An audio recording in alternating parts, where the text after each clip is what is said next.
Session में हम जानकारी लेंगे किस प्रकार से हम कोरलड्रा में नए डॉक्यूमेंट्स को बना सकते हैं, बने हुए डॉक्यूमेंट को सेव कर सकते हैं और फिर उसे अपनी आवश्यकता अनुसार खोल सकते हैं। तो आइए इसके लिए देखते हैं हमें कहाँ कहाँ और कौन कौन से स्टेप्स को फॉलो करना पड़ेगा। सबसे पहले हमें फाइल पे जाना है। यहाँ पे हमारे पास वो सभी कमांड्स बेसिक्स उपलब्ध हैं जिनसे हम अपनी फाइल को सेव कर सकते हैं। इसके लिए सबसे पहले यहाँ मैं कुछ ड्रॉ कर देता हूँ ताकि मेरे पास कुछ यहाँ ऑब्जेक्ट्स रहें जिनको मैं सेव करना चाहता हूँ।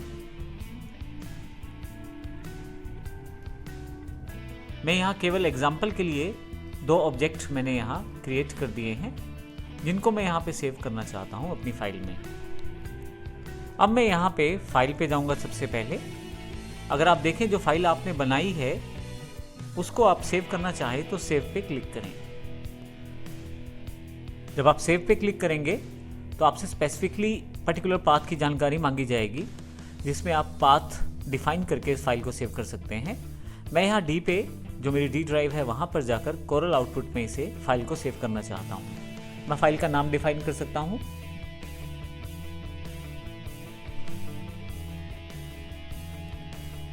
उसके पश्चात यहाँ पे मैं ऊपर स्पेसिफिकेशन दे सकता हूँ, देख सकता हूँ मैं पाथ कहाँ पे है, इस वक्त कहाँ ये फाइल सेव हो रही है। नीचे की तरफ सबसे इंपॉर्टेंट एक पॉइंट है, आप यहाँ पे डिफाइन कर सकते हैं वर्जन। जब भी हम नए वर्जन में काम करते हैं तो वो फाइल पुराने वर्जन में ओपन नहीं हो पाती।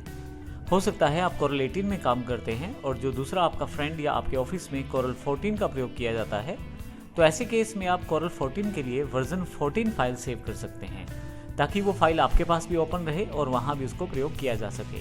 तो ऐसे केस में यदि आप नया वर्जन प्रयोग कर सकते हैं तो पुराने किसी वर्जन में फाइल को सेव करने के लिए आप 11, 12 से लेकर 18 तक इनमें से कोई भी ऑप्शन चुन सकते हैं। मैं यहाँ 18 ही चुन लेता हूँ अभी। इसके अलावा सेव एज टाइप में भी काफ़ी सारी टाइप्स हैं जिनको आप सेव कर सकते हैं। कुछ ऐसी टाइप्स हैं जिनसे आप पहले से वाकिफ़ होंगे, जैसे एडोब इलस्ट्रेटर है, या आप यहाँ से CSL का प्रयोग कर सकते हैं या DWG AutoCAD फाइल्स का प्रयोग कर सकते हैं सेव एज के लिए। लेकिन अभी मैं यहाँ पे CDR फाइल सेव करना चाहता हूँ और जैसे ही मैं इसको क्लिक करूँगा मेरी फाइल ये सेव हो जाएगी। ये जानकारी मुझे यहाँ दिए गए नाम से मिल जाएगी। मैं माउस अगर यहाँ रखूँ तो मुझे जानकारी दी जाएगी कि मेरी फाइल कहाँ पे पड़ी हुई है। इस प्रकार से मैं आसानी से अपने कंप्यूटर में कोरलड्रा की फाइलें रख सकता हूँ। नई फाइल बनाने के लिए आपको फाइल पे न्यू पे जाना है। जैसे ही आप न्यू करते हैं आप इसका शॉर्टकट भी प्रयोग कर सकते हैं, Ctrl+N। जैसे ही मैं न्यू पे क्लिक करता हूँ मेरे पास एक फाइल क्रिएशन के लिए बॉक्स अवेलेबल हो जाता है। इस डायलॉग बॉक्स में मैं बेसिक सेटिंग्स करके अपना नई फाइल ओपन कर सकता हूँ। आप देखें सबसे पहले नाम है, आप नेम डिसाइड कर सकते हैं। प्रीसेट डेस्टिनेशन क्या हो, किस तरह का आप डेस्टिनेशन चाहते हैं प्रीसेट में, वो प्रयोग कर सकते हैं। मैं कोरलड्रा डिफ़ॉल्ट ही प्रयोग करता हूँ। आप पेपर का साइज़ भी डिफाइन कर सकते हैं जिस पे आप ड्रॉ करना चाहते हैं। तो यहाँ पे अलग अलग साइजेस उपलब्ध हैं। अगर मैं A4 साइज़ के पेपर पे ड्रॉ करना चाहता हूँ तो यहाँ A4 सेलेक्ट कर लूँगा। इसके अतिरिक्त भी कस्टम साइजेस काफ़ी सारे अवेलेबल हैं जो आप प्रयोग कर सकते हैं।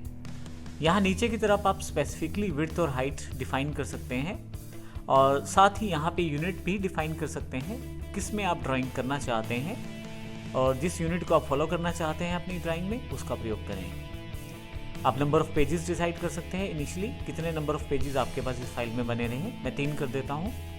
प्राइमरी कलर मोड आप प्रयोग कर सकते हैं। यहाँ पे बेसिक 2 मोड दिए गए हैं, RGB और CMYK।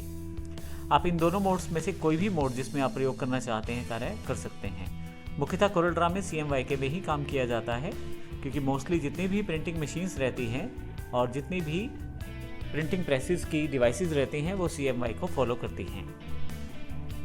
नीचे की तरफ रेंडरिंग रेजोल्यूशन है, वो डिसाइड कर सकते हैं और इसी तरह से इन सेटिंग्स के अलावा नीचे आप कलर सेटिंग्स कर सकते हैं। यहाँ से पर्टिकुलर RGB प्रोफाइल या CMYK फाइल को चुन सकते हैं। मैं यहाँ से मिनिमाइज़ कर देता हूँ।